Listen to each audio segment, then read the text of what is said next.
Record ya.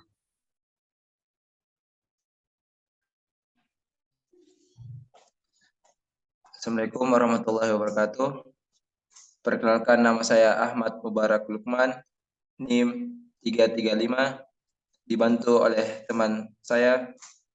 Siti Aisyah Salawatu dengan NIM 367.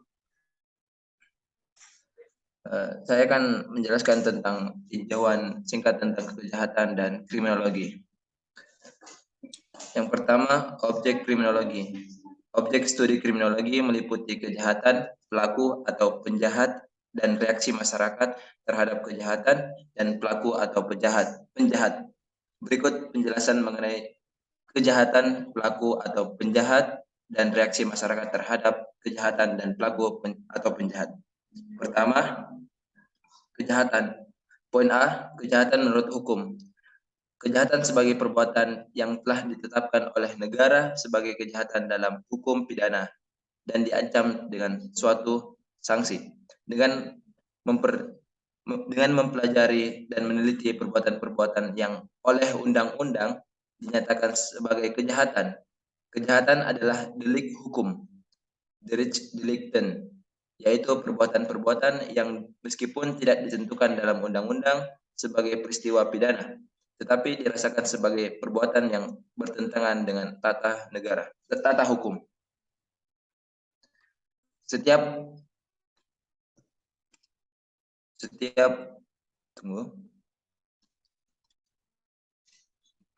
orang yang melakukan kejahatan akan diberikan sanksi pidana yang telah diatur dalam KUHP yang dinyatakan di dalamnya sebagai kejahatan. Bahwa kejahatan sebagaimana terhadap dalam perundang-undangan adalah setiap perbuatan yang dilarang oleh hukum publik untuk melindungi masyarakat dan diberikan sanksi berupa pidana oleh negara. Pelanggaran terhadap norma hukum yang ditafsir atau patut ditafsirkan sebagai perbuatan yang merugikan, menjengkelkan, dan tidak boleh dibiarkan. Dan ciri pokok dari kejahatan adalah pelaku yang dilarang oleh negara karena merupakan perbuatan yang merugikan bagi negara, dan terhadap perbuatan itu negara beraksi dengan hukum sebagai upaya pamungkas. Poin B, kejahatan menurut non-hukum atau kejahatan menurut sosiologis. Kejahatan dalam sosiologis meliputi segala tingkah laku manusia, walaupun tidak tahu bukan ditentukan dalam undang-undang, karena pada hakikatnya warga masyarakat dapat merasakan dan menafsirkan bahwa perbuatan tersebut menyerang dan merugikan masyarakat. Kejahatan merupakan suatu perilaku manusia yang menciptakan oleh masyarakat. Walaupun masyarakat memiliki berbagai macam perilaku yang berbeda-beda, akan tetapi memiliki pola yang sama. Gejala kejahatan terjadi dalam proses interaksi antara bagian-bagian dalam masyarakat yang mempunyai kewenangan untuk melakukan perumusan tentang kejahatan dengan kelompok-kelompok masyarakat mana yang melakukan kejahatan. Kejahatan tidak dipengaruhi oleh besar kecilnya kerugian yang ditimbulkan atau karena bersifat amoral, melainkan lebih dipengaruhi oleh kepentingan pribadi. Sekian dan terima kasih.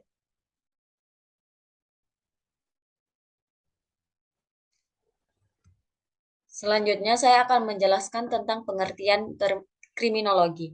Secara etimologis, kriminologi berasal dari kata krimen yang berarti kejahatan dan logos yang berarti ilmu atau pengetahuan. Jadi kriminologi ada ilmu atau ilmu pengetahuan tentang kejahatan. Istilah kriminologi untuk pertama kali digunakan oleh P. Topinat pada tahun 1897, ahli antropologi Prancis. Sebelumnya kriminologi menggunakan istilah antropologi kriminal. Beberapa sarjana terkemuka memberikan definisi kriminologi sebagai berikut. Yang pertama ada E.H. Sutherland, kriminologi adalah seperangkat pengetahuan yang mempelajari kejahatan sebagai fenomena sosial. Yang kedua ada W.A. Bonger, kriminologi adalah ilmu pengetahuan yang bertujuan menyelidiki gejala kejahatan seluas-luasnya. Yang terakhir Menurut Wood menyatakan istilah kriminologi meliputi keseluruhan pengetahuan yang diperoleh berdasarkan teori atau pengalaman yang bertahan dengan perbuatan jahat dan para penjahat. Kriminologi berasal dari kata krimen yang artinya kejahatan dan logos yang artinya pengetahuan.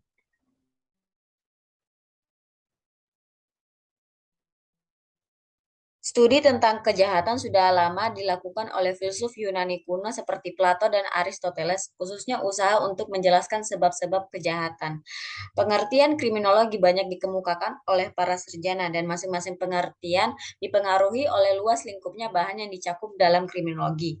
Bonger mengemukakan kriminologi ada ilmu pengetahuan yang bertujuan menyelidiki kejahatan seluas-luasnya. Sutherland merumuskan kriminologi sebagai keseluruhan ilmu pengetahuan yang bertalian dan perbuatan jahat sebagai gejala sosial. Thorsten Selin mengemukakan bahwa istilah kriminologi di Amerika Serikat dipakai untuk menggambarkan ilmu tentang penjahat dan cara penanggulangannya. Van Belleman menyatakan bahwa kriminologi layaknya The King Without Countries sebab daerah kekuasaannya tidak pernah ditetapkan. Notch mengemukakan bahwa kriminologi sebagai ilmu pengetahuan tentang perbuatan jahat dan perilaku tercela yang menyangkut orang-orang yang terlibat dalam perilaku jahat dan perbuatan tercela itu. Kedudukan kriminologi dapat berdebatkan. Apakah kriminologi itu Apakah kriminologi sebagai ilmu pengetahuan yang berdiri sendiri atau kan merupakan bagian dari ilmu pengetahuan yang lain? Wolfgang berpendapat kriminologi harus dipandang sebagai pengetahuan yang berdiri sendiri, terpisah oleh kriminologi telah mempunyai data-data yang teratur secara baik dan konsep teoritis yang menggunakan metode ilmiah.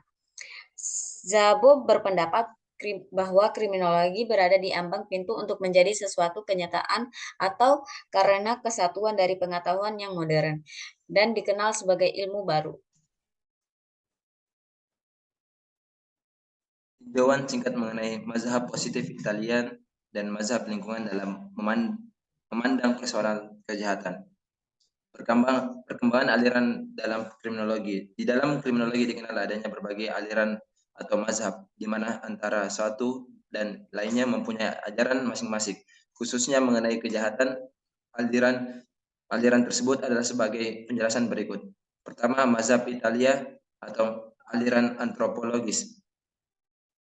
Mazhab ini meneliti terhadap kejahatan dari sudut pandang antropologis, yang pada akhirnya melahirkan ilmu pengetahuan antropologis kriminal. Pelopor dari mazhab ini yaitu Friend dan Spugzheim. Mereka menyelidiki ciri-ciri lahirnya watak roman muka, tulisan tangan, dan cara berjalan seorang penjahat. Salah satu penganut aliran ini adalah P. Broca. Dia melakukan penyelidikan pada tengkorak para penjahat yang menyimpulkan bahwa ternyata ada kelainan-kelainan dalam tengkorak-tengkorak pada penjahat tersebut. Selanjutnya ada juga Sheldon Gluck dan Leonard Gluck yang melakukan studi komparatif antara pria delinquent dengan non-delinquent.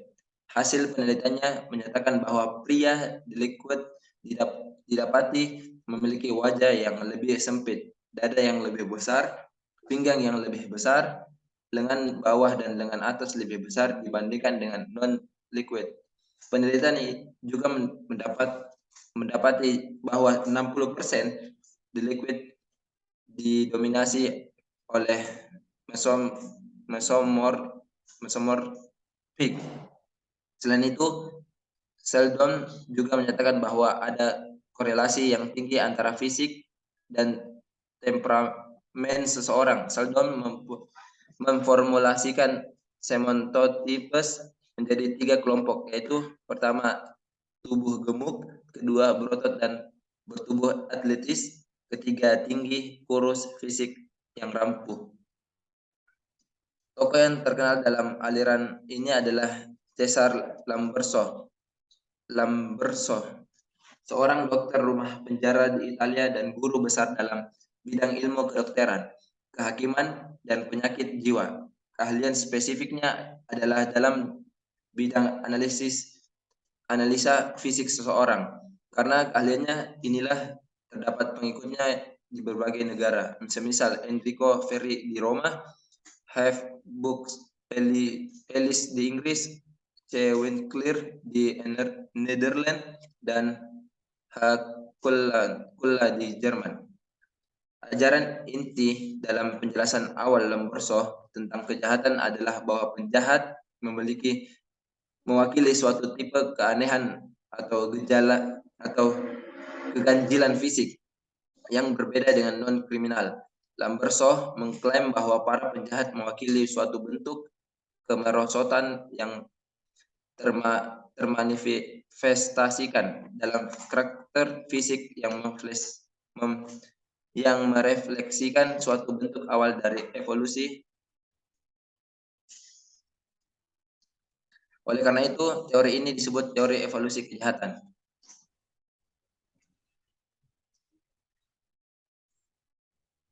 Dengan teori evolusinya, ini Lamberso menyimpulkan bahwa yang pertama penjahat itu dilahirkan dengan tipe tertentu, yang kedua tipe itu dapat dikenal dengan melalui beberapa tanda fisik, semisalnya tengkorak asimetris, dagu yang memanjang, hidung yang pesek, janggut yang jarang, dan mudah merasa sakit. Tipe kriminal akan nampak jika seseorang mempunyai lebih dari 5 buah tanda fisik, bahkan bisa juga dengan memiliki 3 tanda fisik saja. Selanjutnya, tanda-tanda fisik itu tidak dengan sendirinya menjadi penyebab kejahatan, akan tetapi tanda-tanda fisik ini dapat dipergunakan untuk mengenal pribadi-pribadi yang cenderung melakukan kejahatan, karena pribadi yang bersangkutan mengalami kemunduran ke alam liar. Yang keempat, oleh karena alam pribadi yang demikian, mereka tidak mampu untuk menghindari kejahatan kecuali bila mana keadaan lingkungan tidak memberi kesempatan untuk berbuat jahat. Beberapa pengikut Lamborso berpendapat bahwa ada beberapa jenis penjahat, misalnya pencuri, pembunuh, atau pelanggar seks dapat dibedakan antara satu dengan yang lainnya, yaitu dengan meneliti tanda-tanda pada fisik mereka. Dari tiga pernyataan tersebut dapat disimpulkan menurut Lombroso bahwa bakat jahat sudah ada sejak manusia itu dilahirkan karena mempunyai tanda-tanda fisik jahat. Dengan demikian akan dengan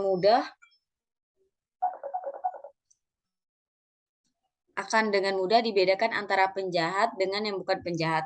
Selanjutnya, Lombroso juga pernah melakukan penyelidikan dengan menghubungi para penjahat yang berkelibar besar di penjara Italia sebelum dijatuhi hukuman mati. Hasil penyelidikan yang menyimpulkan bahwa para penjahat tersebut mempunyai sifat-sifat binatang buas yang kejam serta memiliki bakat jahat yang sangat kuat. Setelah pelaksanaan hukuman mati, Lombroso mencoba menyelidiki tengkorak para penjahat tersebut untuk mengetahui keadaan otaknya, yang akhirnya menemukan ciri-ciri kemunduran atas keterbelakangan dari penjahat itu.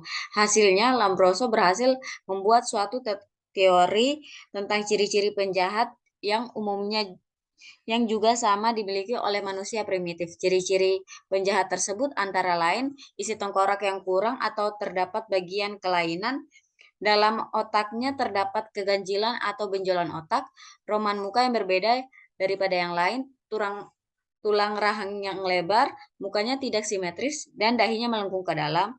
Kurangnya mempunyai perasaan, suka pada tato dan raja. Selanjutnya, Lombroso mengklasifikasikan penjahat ke dalam 4 golongan, yaitu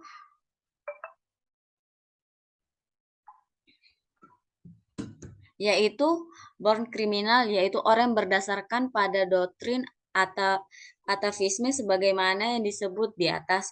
Yang kedua ada insane kriminal, yaitu orang yang menjadi penjahat sebagai hasil dari beberapa perubahan dalam otak mereka yang mengganggu kemampuan mereka untuk membedakan antara yang benar dan salah. Contohnya adalah kelompok idiot, ambisil, atau paranoid.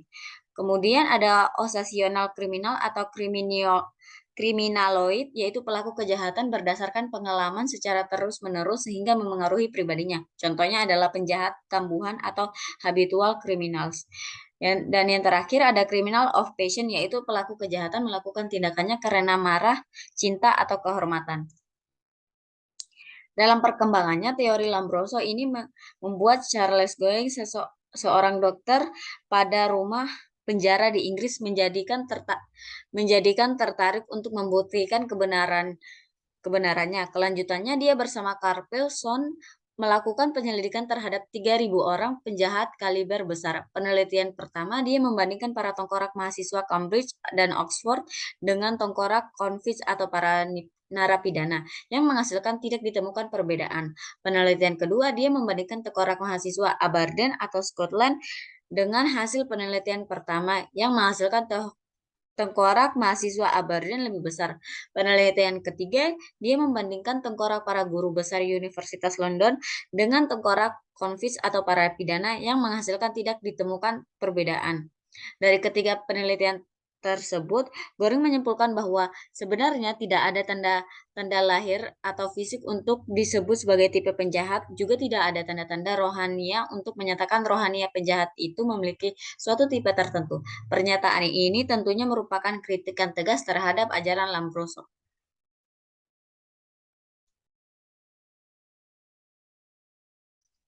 Mazhab Prancis atau aliran lingkungan. Mazhab ini juga disebut dengan mazhab lingkungan karena sangat memperhatikan kondisi lingkungan masyarakat. Mazhab atau aliran ini lahir sebagai reaksi terhadap aliran antropologi kriminal. Aliran ini menolak adanya orang jahat karena pembawaan atau penjahat semenjak lahir. Aliran ini berpendapat bahwa sebetulnya si penjahat itu tidak bersalah. Dalam mazhab ini terdapat beberapa semboyan, yaitu dunia adalah lebih bertanggung jawab terhadap bagaimana jadinya saya pada diri pribadi sendiri. Demikian juga seseorang menjadi penjahat bukan dari manusia itu sendiri, tetapi dipengaruhi oleh lingkungan. Seseorang berbuat jahat disebabkan karena susunan, corak, dan sifat masyarakat di mana penjahat itu hidup. Semisal perumahan yang sangat jelek di mana orang-orang tinggal berjejal, terdapat kemiskinan ataupun pendidikan yang buruk sehingga anak-anak terlantar bergelandangan di jalan-jalan. Tentunya dengan mudah akan menimbulkan kejahatan. Pemuka-pemukanya adalah Le Chassegne, dokter, Manouffrir, antropolog, dan Guattard, juris dan sosiolog. Meskipun mereka adalah dokter dan bukan ahli sosiologi, namun mereka mempunyai pengertian yang tepat mengenai sebab-sebab sosial pada kriminalitas. Selanjutnya, mazhab ini dibagi menjadi beberapa bagian, yaitu lingkungan alam, tokohnya Montesquieu, kedua lingkungan sosial, tokohnya Lessegne, Guattard, Edwin Sutherland, dan M. de Beth. C. Lingkungan ekonomi, tokohnya F. Turati, N. Kulajani, dan W. Bonger. Semisal Lechasegne menyatakan bahwa keadaan sosial sekeliling adalah pembenihan untuk kejahatan, sedangkan Tarde menyatakan bahwa kriminalitas bukan gejala antropologis, melainkan gejala sosial. Seperti juga lain gejala sosial yang dipengaruhi oleh imitasi, Tarde menambahkan bahwa semua perbuatan penting dalam kehidupan sosial dilakukan di bawah kekuasaan. Keadaan di sekeliling merupakan suatu pembenihan kejahatan. Kuman adalah suatu penjahat, suatu unsur yang baru mempunyai arti apabila ditemukan pembenihan yang membuatnya berkembang. Sedangkan menurut mazhab lingkungan ekonomi yang mulai berpengaruh pada abad ke-18 dan permulaan abad ke-19 bahwa keadaan ekonomi yang menyebabkan timbulnya perbuatan jahat, semisal F. Turati, dia menyatakan bahwa tidak hanya kekurangan dan kesenggaraan saja yang dapat menimbulkan kejahatan, tetapi juga didorong oleh nafsu ingin memiliki yang berhubungan erat dengan sistem ekonomi pada waktu sekarang yang mendorong kejahatan ekonomi. Di sisi lain, Kolajani menyatakan bahwa timbulnya kejahatan ekonomi dengan gejala patologis sosial. Patologi sosial adalah semua tingkah laku yang bertentangan dengan norma kebaikan, stabilitas lokal, dan pola kesederhanaan moral dan hak milik, solidaritas, kekeluargaan, hidup rukun bertetangga, disiplin, kebaikan, dan hukum formal yang berasal dari kejahatan politik mempunyai hubungan dengan keadaan kritis. Ia menekankan bahwa antara sistem ekonomi dan faktor-faktor umum dan dalam kejahatan hak memiliki mendorong untuk mementingkan diri sendiri yang mendekatkan pada kejahatan. Untuk mazhab lingkungan spiritualis, pelopornya adalah M. The Beth. Menurutnya bahwa pada lapisan masyarakat yang mengasingkan diri terhadap Tuhan serta berpandangan hidup dan berpandangan dunia yang sama sekali kosong dari kecenderungan moral merupakan dasar yang hitam, sehingga kebusukan dan kejahatan mudah berkembang dengan subur. Ternyata ajaran Butts ini mendapatkan kritikan dari berbagai kalangan. Semisal Ferry yang menyatakan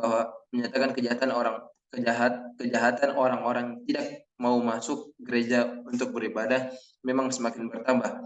Dan akan tetapi belum dapat dikatakan besar. Menurutnya telah dilakukan penyelidikan terhadap 700 orang pembunuh, akan tetapi hanya satu orang saja yang tidak percaya adanya Tuhan. Ini juga diperkat oleh perkataan J.W. Herseley, seorang pendeta penjara Inggris, bahwa di antara 28.351 penjahat kurang lebih hanya ada 50 orang yang betul-betul dapat dianggap tidak percaya adanya Tuhan. Untuk aliran kriminologi lingkungan sosial dapat dikelompokkan menjadi 3 kategori umum. Yang pertama ada anomi atau ketiadaan norma atau strain atau ketegangan. Kemudian ada cultural deviance atau penyimpangan budaya. Dan yang terakhir ada social control atau kontrol sosial. Teori anomi dan penyimpangan budaya memusatkan perhatian pada kekuatan-kekuatan sosial atau social force yang menyebabkan orang melakukan aktivitas kriminal. Teori ini berasumsi bahwa kelas sosial dan tingkah laku kriminal saling berhubungan. Penganut teori anomi beranggapan bahwa seluruh anggota masyarakat mengikuti seperangkat nilai-nilai budaya, yaitu nilai-nilai budaya kelas menengah, yakni adanya beranggapan bahwa nilai budaya terpenting adalah keberhasilan dalam ekonomi, karena orang-orang kelas bawah tidak mempunyai sarana-sarana yang sah atau legitimate means untuk mencapai tujuan tersebut, seperti gaji tinggi, bidang usaha yang maju, dan lain-lain. Mereka menjadi frustasi dan beralih menggunakan sarana-sarana yang tidak sah atau illegal legitimate means. Sedangkan penganut teori penyimpangan budaya mengklaim bahwa orang-orang dari kelas bawah memiliki seperangkat nilai yang berbeda, yang cenderung konflik dengan nilai-nilai kelas menengah. Sebagai konsekuensinya, manakah orang yang kelas bawah mengikuti sistem nilai mereka sendiri. Mereka mungkin melanggar norma-norma konvensional dengan cara mencuri, merampok, dan sebagainya. Kemudian ada teori-teori kriminologi. Yang pertama ada teori individuologis. Teori individuologis ini mempelajari adanya hubungan antara faktor-faktor individu dengan pelanggaran hukum. Teori ini berkembang di negara-negara Eropa kontinental seperti Austria, Jerman, Italia, Belgia, Swedia, dan Swiss. Kemudian ada teori sosiologis. Teori ini mempelajari kejahatan dan pelanggaran hukum dihubungkan dengan faktor-faktor sosiologis, sosial ekonomi. Teori ini berkembang di Amerika Serikat, Prancis, dan Belanda. Teori ini dapat dibagi atas dua. Di antara lainnya ada non-class oriented theories. Yang pertama ada teori ekologis. Teori ini mempersoalkan hubungan antara kejahatan dengan faktor-faktor kepadatan penduduk, mobilitas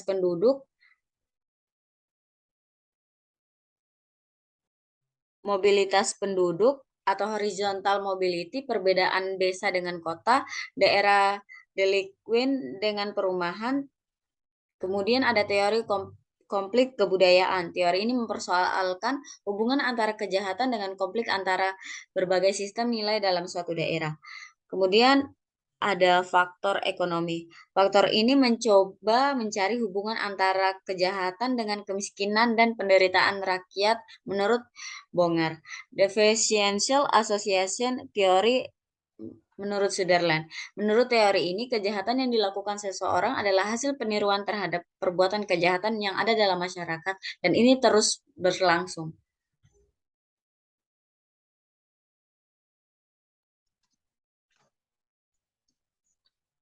Selanjutnya yang ketiga yaitu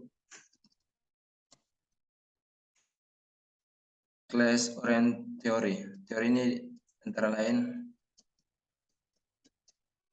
teori anomi, teori subkultur, teori Tebeli, teori kontrol sosial.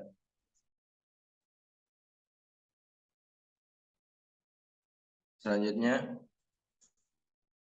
3. Macam-macam teori kriminologi menurut mazhab lingkungan.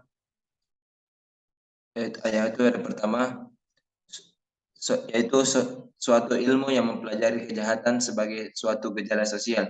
Sosiologi kriminal mempelajari faktor-faktor sosial yang menyebabkan timbulnya reaksi masyarakat dan akibat kejahatan. Keadaan sosial dan ekonomi yang buruk menimbulkan kejahatan. Ilmu ini berkembang dalam kriminologi sehingga melahirkan mazhab lingkungan yang diperintis oleh Prancis. Yang pertama, etiologi sosial, yaitu ilmu yang mempelajari tentang sebab timbulnya suatu kejahatan. Kedua, geografis, yaitu ilmu yang mempelajari pengaruh timbal balik antara letak suatu daerah dengan kejahatan. Ketiga, klimatologis, yaitu ilmu yang mempelajari hubungan timbal balik antara iklim dan kejahatan. Keempat, meteorologis, yaitu suatu ilmu yang mempelajari pengaruh timbal balik antara cuaca dan kejahatan. Sekian dari penjelasan saya dan teman saya. Assalamualaikum warahmatullahi Pemirsa, wabarakatuh. Satreskrim Polres Serang meringkus 5 orang pelaku spesialis pencurian hewan ternak di Serang, Banten. Dalam penyergapan, 2 orang tersangka terpaksa dilumpuhkan petugas kepolisian menggunakan timah panas karena berusaha melarikan diri. 5 orang tersangka spesialis pencurian hewan ternak yang kerap resahkan warga jelang Idul Adha ditangkap Satreskrim Polres Serang di wilayah Kecamatan Kibin, Kabupaten Serang, Banten. Kelima tersangka merupakan warga Pandeglang dan Kabupaten Lebak. Penangkapan bermula saat polisi melakukan penyisiran dan mencurigai sebuah kendaraan truk membawa hewan ternak. 2 dari kelima tersangka terpaksa dilumpuhkan oleh petugas karena berusaha kabur saat akan melakukan penangkapan.